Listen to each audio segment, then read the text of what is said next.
அதிசய காரிய சித்தி தாயே உம் வாராகி நமோ நமக. அனைவருக்கும் வணக்கம். நான் உங்கள் தோழி கலை.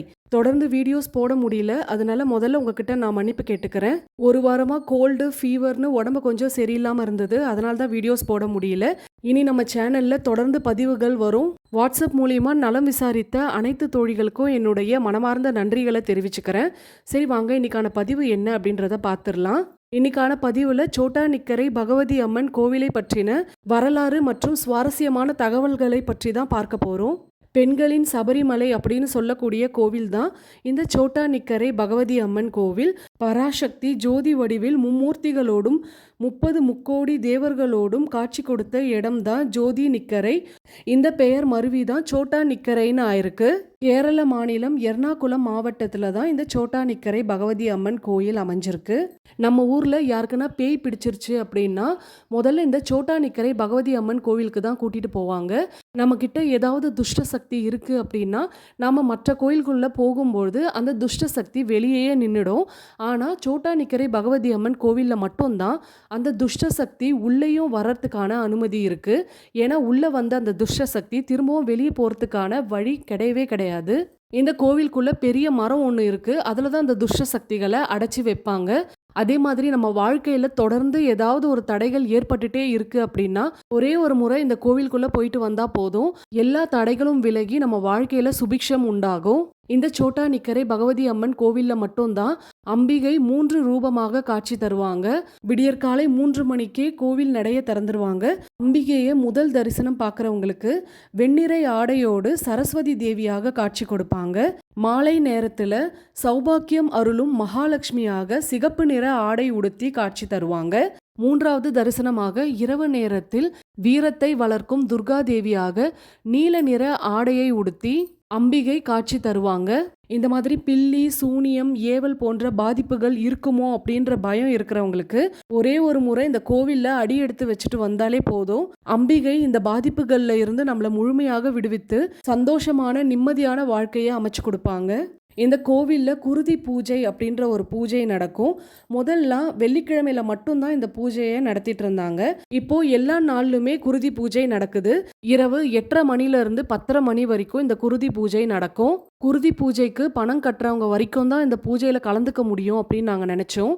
ஆனால் பணம் கட்டாதவங்களும் இந்த பூஜையில் கலந்துக்கலாம். உங்கள் குடும்ப உறுப்பினர்கள் சேர்ந்து இந்த குருதி பூஜையை நடத்தணும் அப்படின்னு நினச்சிங்கன்னா 10,000 15,000 வரைக்கும் கட்டணம் வசூலிக்கப்படுது. அதுவும் பணம் கட்டின உடனே நீங்கள் இந்த பூஜையில் கலந்துக்க முடியாது. இந்த வருஷம் நீங்கள் குருதி பூஜைக்கு பணம் கட்டுறீங்க அப்படின்னா எப்படியும் 5-6 வருஷம் ஆகுமா நீங்கள் இந்த பூஜையில் கலந்துக்கிறதுக்கு. நாங்களே பணம் கட்டி தான் இந்த பூஜையை செய்யணும் அப்படின்னு நினச்சோம். இவ்வளோ ரூபாய் பணம் கட்டிட்டு 5 வருஷம் வரைக்கும் வெயிட் பண்ணுறதுக்கு அந்த பூஜையில் கலந்துக்கிட்டாலே போதும் அப்படின்ற மாதிரி எங்கள் மைண்டு ஃபிக்ஸ் ஆயிடுச்சு. சாதாரணமாக இந்த பூஜையில் கலந்துக்கிறவங்களுக்கு எந்த ஒரு பணமும் வசூலிக்கிறது இல்லை. அடுத்ததா சோட்டா நிக்கரை பகவதி அம்மன் கோவில் பற்றின வரலாறு என்ன அப்படின்றத தெரிஞ்சுக்கலாம். இந்த கோயிலுக்கு பல வரலாறுகள் இருந்தாலும் குறிப்பா 3 வரலாறுகள் அதிகமாக பகிரப்பட்டதுனால சோட்டா நிக்கரை பகவதி அம்மன் கோவில் பிரபலமானதற்கு காரணமாகவும் இருக்கலாம். இந்த கோவில் 2000 வருடம் பழமை வாய்ந்த கோவிலா சொல்லப்படுது. ஒரு காலத்துல சோட்டா நிக்கரை அடர்ந்த காடாக இருந்திருக்கு. அந்த காட்டுல கண்ணப்பன் அப்படின்னு ஒரு பழங்குடி இனத்தவர் அவருடைய மகள் பவளத்தோடு வாழ்ந்துட்டு வந்திருக்காரு. இவர் தீவிர காளி பக்தர் அப்படின்ற காரணத்தினால ஒவ்வொரு வெள்ளிக்கிழமையும் காளி தேவிக்கு ஒரு கன்றை பலியிட்டுட்டு வந்திருக்காரு. அந்த மாதிரி ஒரு வெள்ளிக்கிழமை காளி தேவிக்கு பலி கொடுக்க கன்று கிடைக்கல அப்படின்ற காரணத்தினால அவர் வீட்டில் வளர்த்துட்டு இருக்க பசுவினுடைய கன்றை பலி கொடுக்கலாம் அப்படின்னு முடிவு பண்றாரு.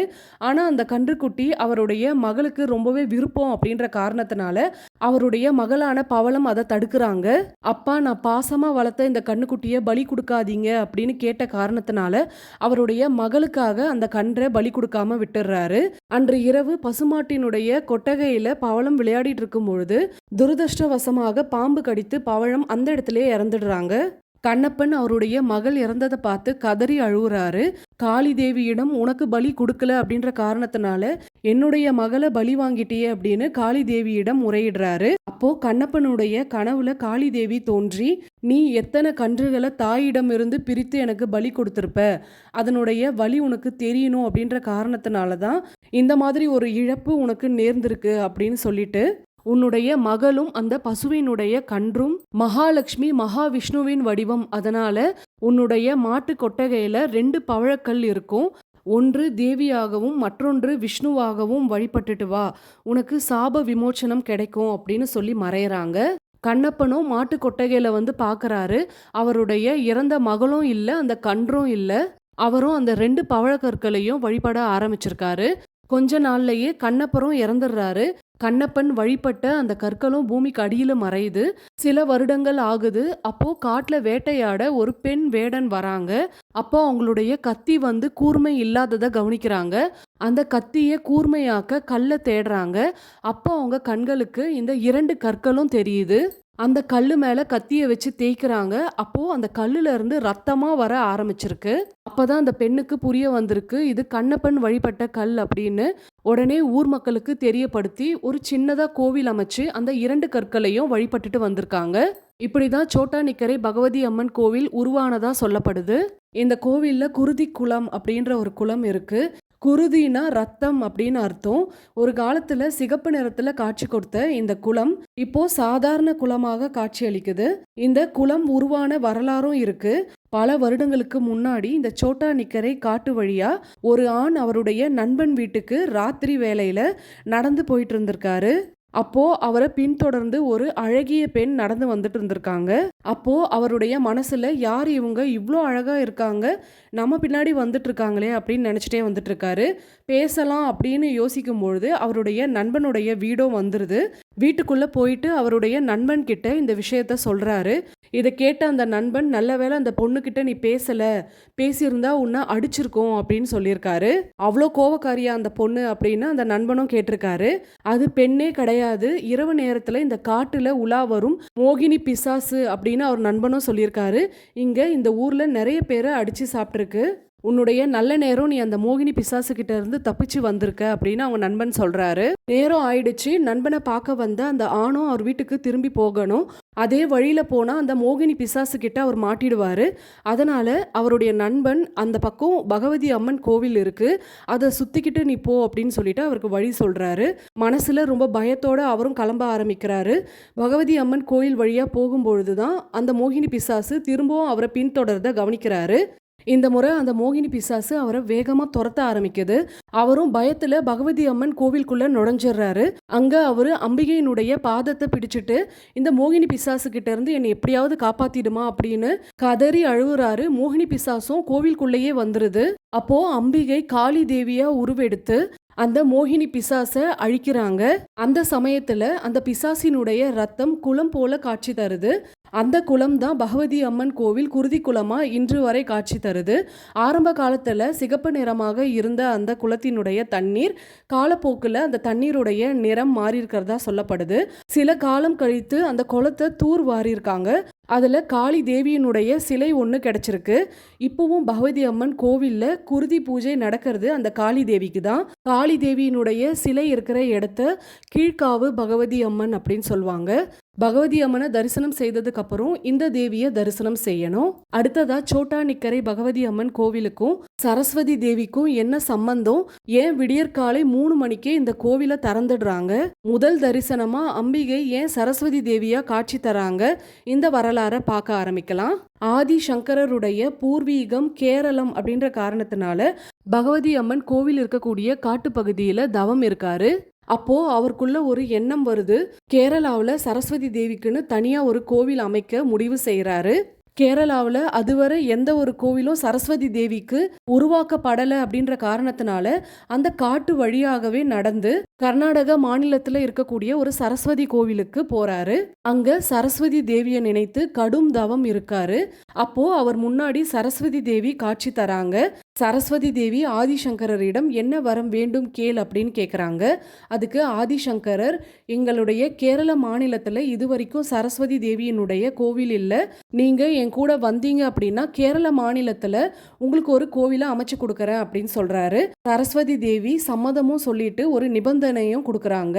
நீ முன்னாடி போ, நான் உன் பின்னாடியே வருவேன், எந்த காரணத்து கொண்டும் நீ என்னை திரும்பி பார்க்க கூடாது, நீ திரும்பி பார்த்துட்ட அப்படின்னா நான் அந்த இடத்துலயே சிலையா மாறிடுவேன் அப்படின்னு சொல்றாங்க. ஆதிசங்கரரும் அதுக்கு சம்மதம் தெரிவிச்சு அந்த காட்டு வழியா நடக்க ஆரம்பிக்கிறாங்க.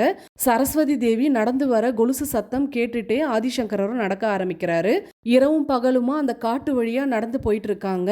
ஒரு கட்டத்துல கொலுசு சத்தம் ஆதிசங்கரருக்கு கேட்காம போகுது. இதனால ஆதிசங்கரர் சரஸ்வதி தேவி வராங்களா இல்லையா அப்படின்னு சொல்லிட்டு திரும்பி பார்த்திருக்காரு. பார்த்த இடத்துலயே சரஸ்வதி தேவி சிலையாக மாறிடுறாங்க. தாயே, என்னை மன்னிச்சுடு, நான் தெரியாம திரும்பி பார்த்துட்டேன், தயவு செய்து என் கூட கேரள மாநிலம் வாங்க அப்படின்னு கெஞ்சி கேட்குறாரு.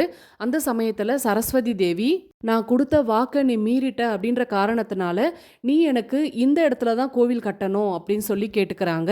அது எந்த இடம் அப்படின்னா கர்நாடகா மாநிலம் உடுப்பி அப்படின்ற இடத்துல கொல்லூர் அப்படின்ற ஊரு தான் அது.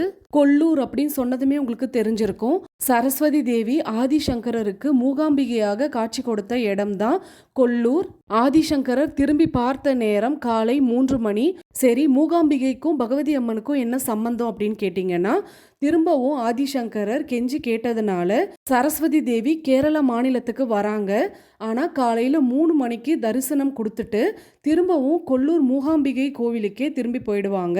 அதனாலதான் 2 கோவில்லையுமே விடியற்காலை 3 மணிக்கே கோவில் நடைய திறந்துடுவாங்க. பகவதி அம்மன் கோவில்ல பூஜை நடக்கிற சமயத்துல தான் கொல்லூர் மூகாம்பிகைக்கும் பூஜைகள் நடக்கும். பகவதி அம்மன் கோவில்ல சரஸ்வதி தேவி வந்ததற்கான காரணம் இதுதான். சோட்டா நிக்கரை பகவதி அம்மன் கோவிலுடைய வரலாறை சரியா தெரியப்படுத்தியிருப்பேன் அப்படின்னு நம்புறேன். நாங்கள் சோட்டா நிக்கரை பகவதி அம்மன் கோவிலுக்கு நவம்பர் மாதம் போயிருந்தோம். நான் இந்த பதிவுலேயே அதையும் சேர்த்துடலாம் அப்படின்னு நினச்சேன். ஆனால் அம்பிகையினுடைய வரலாறே கொஞ்சம் லென்த்தாக போயிடுச்சு. அதனால் பார்ட் 2வாக நான் அடுத்த பதிவில் தெரியப்படுத்துகிறேன். அந்த பதிவில் கோவிலில் பிடிச்ச வீடியோக்களை ஷேர் பண்ணுறேன். தமிழ்நாட்டிலேருந்து போகிறீங்க அப்படின்னா அங்கே சிறப்பு தரிசனமும் இருக்குது. அது எந்த வழியில் போகணும் அப்படின்றதையும் நான் தெரியப்படுத்துகிறேன். இந்த பதிவை இதோட நான் முடிச்சுக்கிறேன். திரும்பவும் நாம் அடுத்த பதிவில் சந்திக்கலாம். இந்த பதிவு பிடிச்சிருந்தா ஒரு லைக் பண்ணிவிட்டு அப்படியே உங்கள் ஃப்ரெண்ட்ஸ் அண்ட் ஃபேமிலிக்கும் ஷேர் பண்ணிவிடுங்க. நன்றி, வணக்கம்.